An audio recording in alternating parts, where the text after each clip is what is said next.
So Oregon is on a roll with a good news as Governor Kate Brown prepares to leave office. She's tackling the war on drugs. Check out this headline. Oregon Governor pardons 45,000 marijuana offenders in bid to right the wrongs of a failed drug war. No one deserves to be forever saddled with the impacts of a conviction for simple possession of marijuana, a crime that is no longer on the books in Oregon.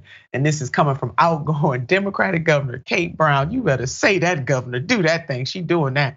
Now this comes on the heels of President Biden pardoning 6,500 federal marijuana offenses in October. We got more because most of those offenses are basically on the state and local level. It also continues to grow a trend in progressive legislation across the country, and the state of Oregon is at the top. They're blazing a trail. Check out these headlines from the midterms. Measure 111 passes, giving Oregonians a constitutional right to access affordable health care. Again, Oregon setting the tone, baby. How about this one? Oregon voters on stricter gun laws, the only ballot measure nationwide that addresses gun violence.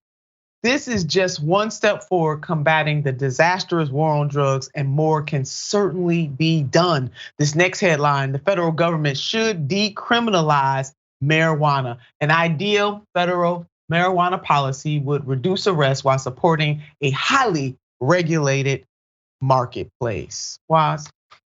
Yeah, I think, I live in the state of California, and you go all over the place, places like Nevada, wherever you go where they've legalized weed, it makes absolutely zero sense that we would be jailing people for stuff that is just completely legal in certain patches of the country. That's a one. And two, like that pardoning law, I really think is important because it addresses a wrong that's occurred to these people in the sense that you get a felony, or what people in my neighborhood would call an F on your name.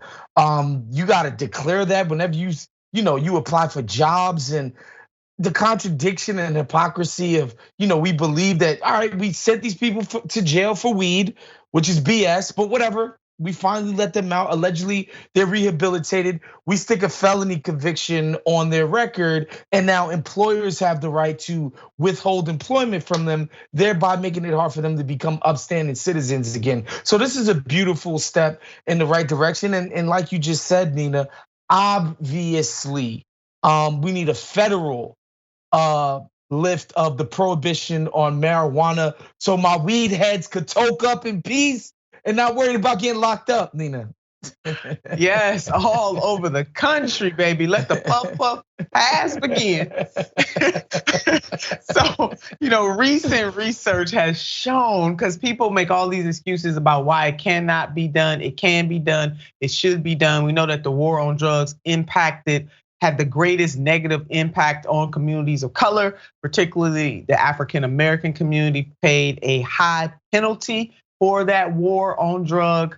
Our brown sisters and brothers and family and friends, the same thing. We need to turn this around. Thank God some states in this union are doing it, but we need the feds to jump on in here. This ain't complicated. This is not hard. Just go ahead and decriminalize, deschedule marijuana. It should not be on the schedule with heroin. And there has not been this big increase in states where marijuana is legalized for recreational use. There has not been this big explosion of people who wouldn't ordinarily be attracted to using marijuana like some people thought. So recent research has shown that legalizing marijuana reduces violence and trafficking associated with the illegal drug trade, thereby reducing the power and wealth of cartels and drug gangs. I see you want to jump in here, Wise.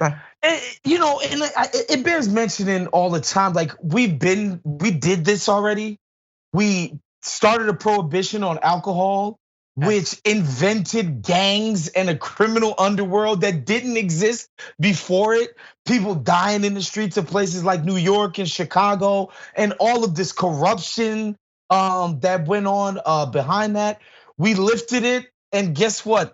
Nobody dies because they're trying to maintain a turf war from their bootlegging operation. It's over, right? So like we did this already. Now we're doing it with weed, and guess what? Now that it's legal and you can do this through permits and regulations. Like nobody's shooting each other over the trade of weed anymore. I mean, this is just so obvious what the answer is. And by my estimation, just anecdotally, I don't know if this is scientifically true, Nina. Only thing I've seen increase is like Doritos sales and Ben and Jerry's. It's harder to find it at the supermarket these days.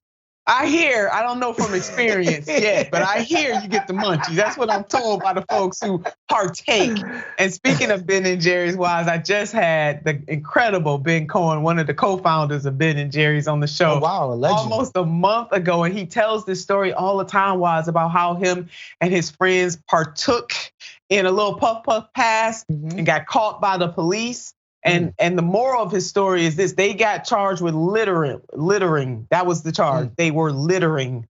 That's what they were charged with. And he always says that had he been black, it would have been a whole different story, and he might not have been one of the founders of Ben and Jerry. So he recognizes the racial dynamic. He's out there fighting the good fight against this too, and it is such a beautiful thing. But you're absolutely right. The Doritos and the Ben and Jerry sales will go up. Now, on top of reducing drug-related crime, which Waz just laid out, legalizing marijuana has shown to be a meaningful avenue of raising tax revenue. Hello, government, you need more tax revenue to be in service of the people. For example, Colorado's legal marijuana industry has brought in over $1 billion in tax revenues to the state since it abandoned prohibition. I mean, everything that you just said, Waz, there is a way to do this and to ensure. And besides the tax revenue, I want to make sure that these states and also the federal government, because it is going to happen, it's just a matter of time. Do not forget the financial benefits of not only legalizing this, but ensuring that Black and brown people get first dibs on the ownerships and the programs that come from that legalization, since they bore the brunt of the war on drugs. We cannot allow big companies, big corporations to take over, like the cigarette industry or even the alcohol industry, because that's exactly what they would want to do. They didn't suffer any of the pain. And in the states where it is legalized, it is hard pressed to have Black people own those businesses. I know that in Colorado, Simply Pure with Wanda James, the first Black woman to own her own cannabis company, but it is hard because it is very expensive and the rules are so harsh. So to all of the policymakers out there, understand this: federal government, you are behind the time. And when you do get with the times, because you will eventually, the people in the streets are pushing, make sure that there are stipulations on this to ensure that the Black community in particular is in on the financial side, since they bore the burden of the war on drugs. And who's better suited to lead this challenge than the man who was one of the authors of the crime bill, and that is President Joe Biden. He can make amends for that by descheduling cannabis and legalizing it and pushing and making sure that as companies are created, that Black and brown people are right there front and center.